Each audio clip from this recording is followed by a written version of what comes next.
poslednej dobe je počuť viacero nových slovenských mien. Poďme sa pozrieť na top 5 mladých slovenských talentov. Určite to však neznamená, že tento list z 5 hráčov znamená, že iní neexistujú alebo že sú horší, ale určite každý bude súhlasiť, že sú to hráči, ktorí si zaslúžia byť na tomto liste.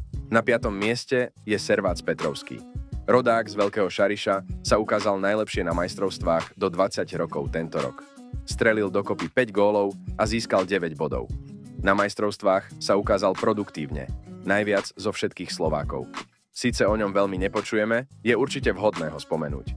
Petrovského si na drafte v roku 2022 vybrala Minnesota Wild v 6. kole z celkového 185. miesta. Tým z NHL však s Petrovským nepodpísal vstupný nováčikovský kontrakt a vyzerá to tak, že sa tak ani nestane. Petrovský tak teda bude možno znovu draftovaný. Tuto je jeden klip, gól Petrovského na EMS 2024. Proti němu Šapovaliv, Med si vybral Mešára, Mešár a je vyrovnáno po přihrávce na Petrovského, který druhou šanci v tom... Na 4. mieste by bolo dobre spomenúť Dalibora Dvorského. V poslednej dobe je jeho meno skloňované aj s nadchádzajúcimi majstrovstvami sveta 2024.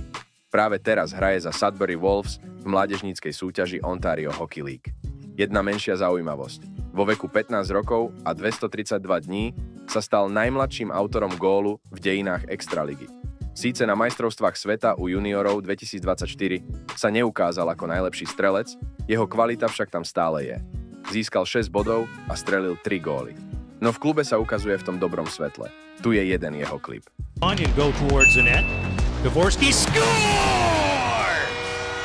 Tretie miesto si určite zaslúži rodák z Popradu. Adam Gajan. Gajan prišiel v roku 2023 na majstrovstvách do 20 rokov ako veľké prekvapenie. Vtedy nebol braný ako brankárska jednotka. Jeho debut teda nastal, keď Slovensko hralo proti USA v roku 2023. Nečakane Slovensko vyhralo 6-3 a Gajan chytal aj proti Lotyšsku, kedy vychytal čisté konto. Následne hral všetky ďalšie zápasy, až posledný vo štvrťfinále proti Kanade, kedy pomohol Slovensku uhrať pekný výsledok. Prehra 4-3 v predĺžení. Práve vtedy sa mu mohol celý tým ďakovať, že vychytal veľa striel, ktoré pokojne mohli skončiť v bráne a celý tým mohol ísť kľudne s debaklom domov.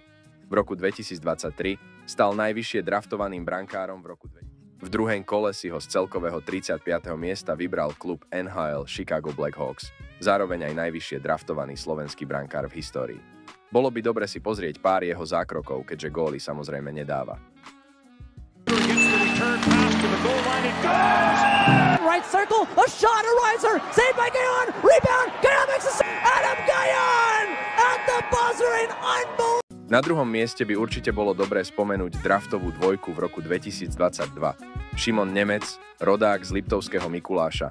Zúčastnil sa na olympiáde 2022, kde sa Slovensku podarilo vybojovať bronzovú medailu.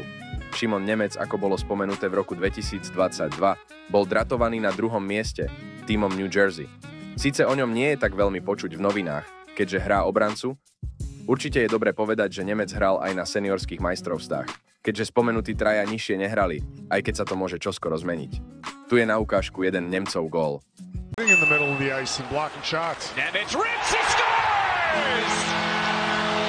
Prvé miesto si určite zaslúži rodák z Košíc, Juraj Slavkovský, draftová jednotka, hrajúca za Montreal Canadiens.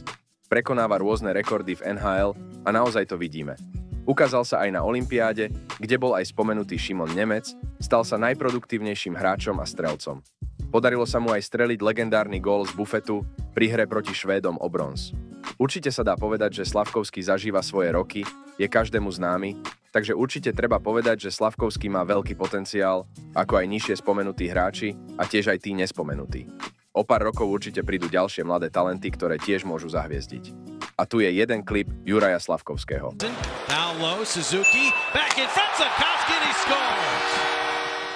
Nemyslíte si, že toto je 5 najlepších slovenských hráčov alebo niečo také? Určite ich je veľa, veď ich máme plnú kopu, no to je na druhé video. Tento list nebol presne postavený na tom, že toto sú najlepší hráči.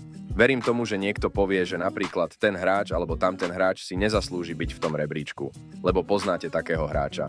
O to tu nejde. Toto video malo byť len informatívne a ukázať vám pár slovenských mien. Budem určite rád, ak dáte like a odber a majte sa. Ahojte.